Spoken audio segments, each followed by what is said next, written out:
Hey guys, Easy here. So today we're gonna go over Mei Fang. Okay, so Mei Fang is rocking these triple JEs. She's rocking Martial Master. She's rocking Shadow Assassin, which is one of our other JEs, and she's rocking Dark Cavalier, which is her third JE. So let's look at her leadership skill. So her original leadership skill is raises HP by 50% for Thunder units, which is a nice leadership skill. But in the day and age we live in where mixed leadership skills are the way to go, it's not that great anymore at face value. It's still a good leadership skill though. Okay, let's see her splash. Alright, so she has this splash right now because she has the memento skin. Okay, her skins. So her default look isn't that bad. I like her default look. This is a character skin look, which also looks good. I prefer this one. And this is a Halloween skin look, which you get from the memento. Let's get into her Enlightenment. This is Mei Fang's Enlightenment. So for Gate 1, as always, we max Gate 1 for the stats and the bulk it gives you, which gives her HP, physical attack, magic attack, and agility. When you max out this Gate 1, however, you get an additional bonus of HP, physical attack, and crit. Let's go on to her Gate 2, Slot Gate.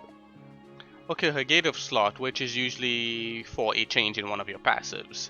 Gate Slot gives her physical defense, magic defense, crit, and hit rate. When you max out this Gate 2, it changes the Overdrive ability into General of Greed, which greatly raises physical attack, magic attack, lowers magic defense and physical defense, and raises move by 1. So essentially, it's an Overdrive that with an extra move on it, which is pretty nice.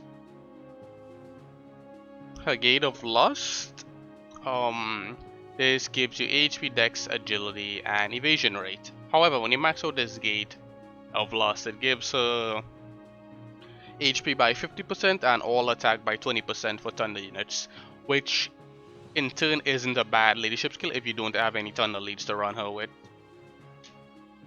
Her Gate of Gluttony gives her a nice bit of HP, physical defense, magic defense, hit rate.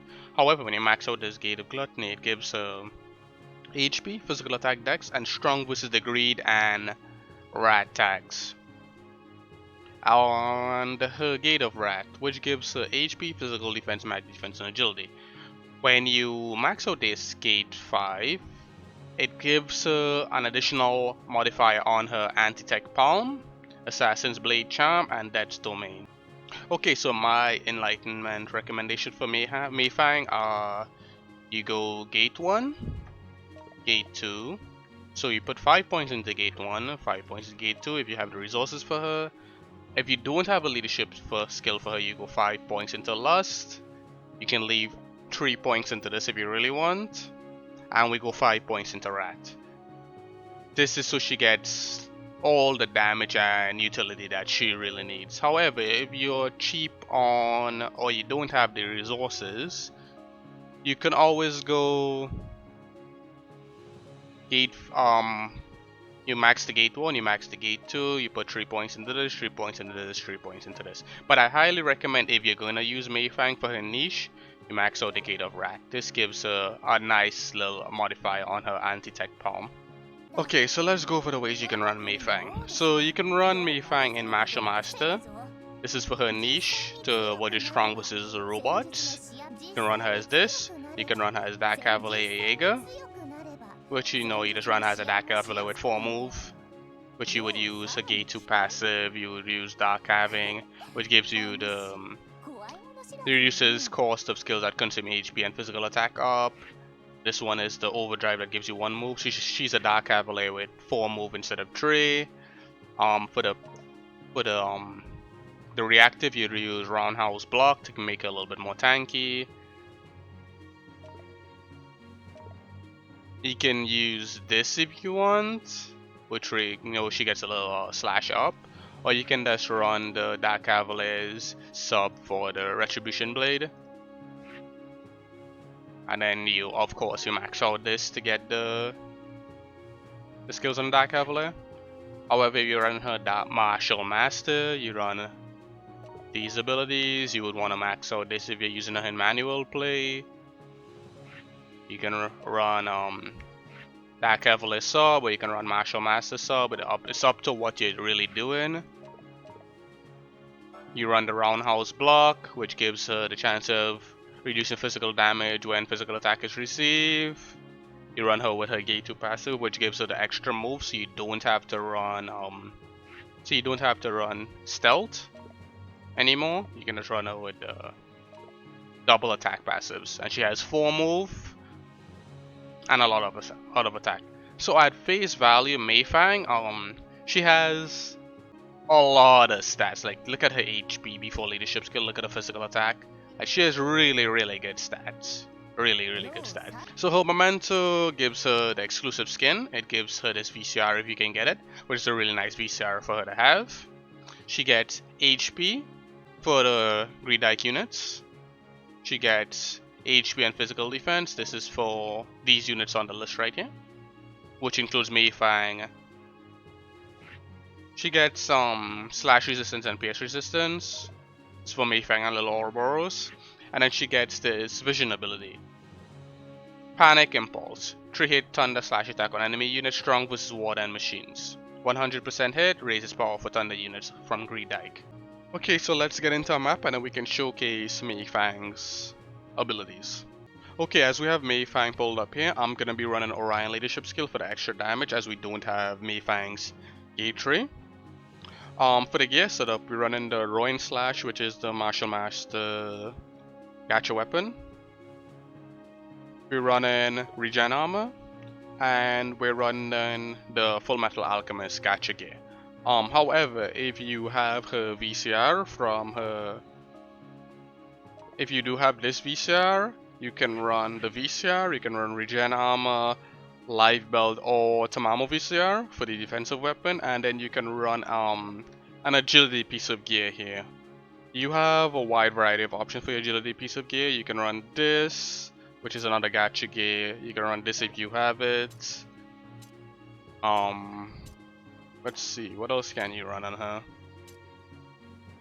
You can run Saints Meteor if you really want to. It's a pretty nice piece of gear. You have a wide variety of options you can use. But that's the stuff we'd run. And for her unit review, we're running Martial Master main, Martial Master sub, Martial Master reactive, we're running her Gate 2 passive, and we're running the Dark Cavalier passive. Alright, let's build some jewels.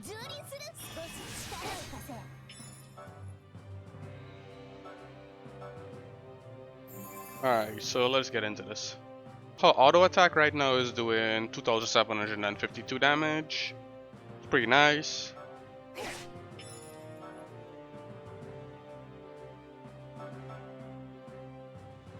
Orion is a little bit too fast. Alright, so this is the first skill on the list. This is if you enlighten her Gate 5, you get access to this skill. If you didn't enlighten the Gate 5, it's a weaker version of this skill. So this skill right now, on a dark unit, this is not even a machine, which that skill does more damage to machines. It's doing 6,395 damage, and it inflicts daze. So you can already see, she does a massive amounts of damage. And if you're using her in a niche, it's even more.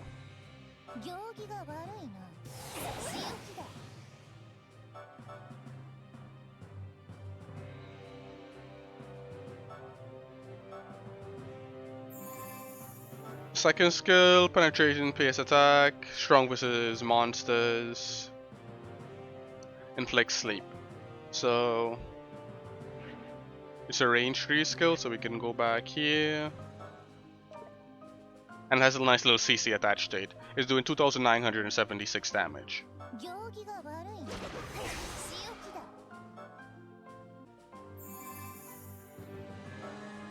Alright, so the third skill in her main is Burial Gun. It's a missile attack, strong versus human, inflicts stop on target, range 5, height, unlimited. So we can go from here, I believe. No, it's has to be line of sight, yeah. So he's doing 2,917 damage. Nice. Let's build a little bit more jewels.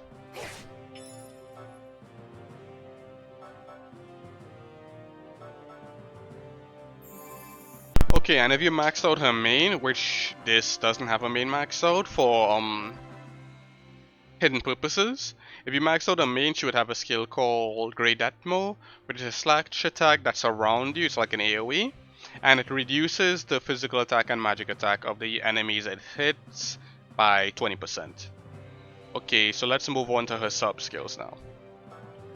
Alright, so her first skill in the sub. This is a strong versus machines attack. So it's like a line, tree range, height tree, so you go from here.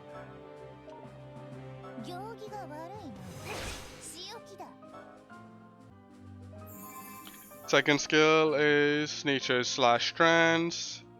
It's like an AoE around herself, so you go here.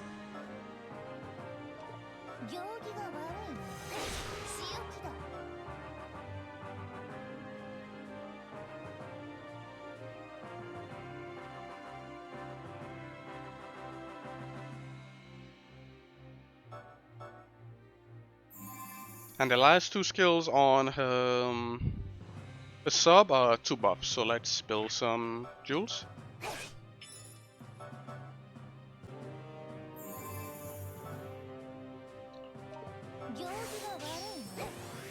Alright, now she has a missile up.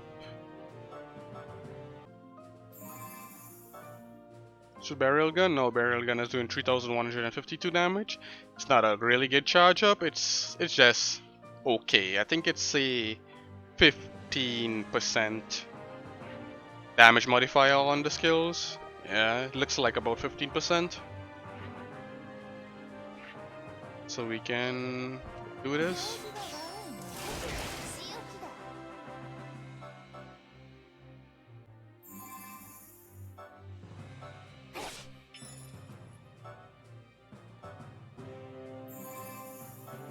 Alright, now we can use ultimate melee slash strands.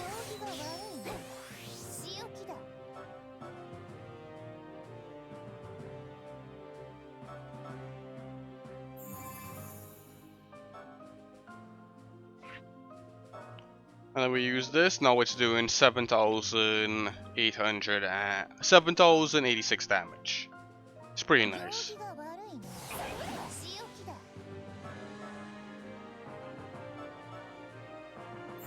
Build a little bit more jewels.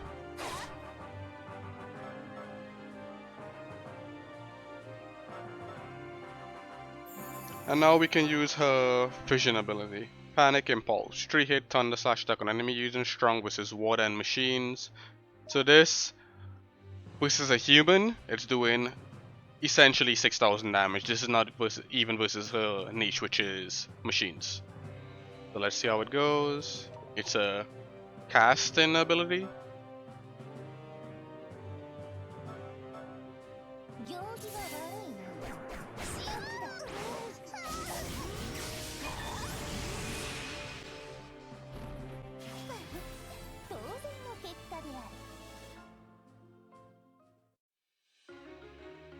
Okay, so Mei Fang. Mei Fang is a good unit. She has a lot of stats, as you can see earlier. She has a lot of attack, she has a lot of HP, she has a lot of everything, right? However, Mei Fang's problem is not her stats.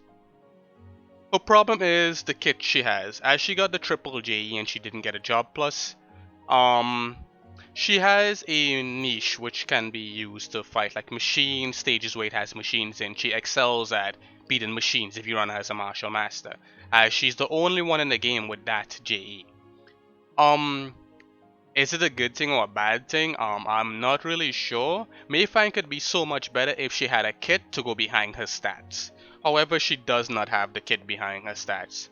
She just has an okay kit with really good stats, or a subpar kit with really good stats. The kit is not that great. Outside of using her in a niche, like if you have a stage where you run all of the machines and it has all the machines in it, like some of the Vader stages, she can essentially solo those stages. She doesn't need any help. Like she can destroy content that has machines in it. However, without those machines, you can just run her as a 4-move Dark Cavalry. But even then, if you were to run as a Dark Cavalier, you can just run. It has so many other units you can run, especially in the Thunder category. So yeah, Mei Fang is a great unit, but hopefully in the future Gumi gives her a J plus. They potentially maybe remove her Shadow Assassin, I would say, and give her a J plus on a Shadow Assassin, so she still has the option of Dark Cavalier or Martial Master and her J plus. That's what I would do if I were in the balancing team. I would just give her job plus on Shadow Assassin, so she doesn't lose anything and she gains something. Anyways, that was the Mei Fang unit review. Thank you guys for watching, and I'll see you in the next one.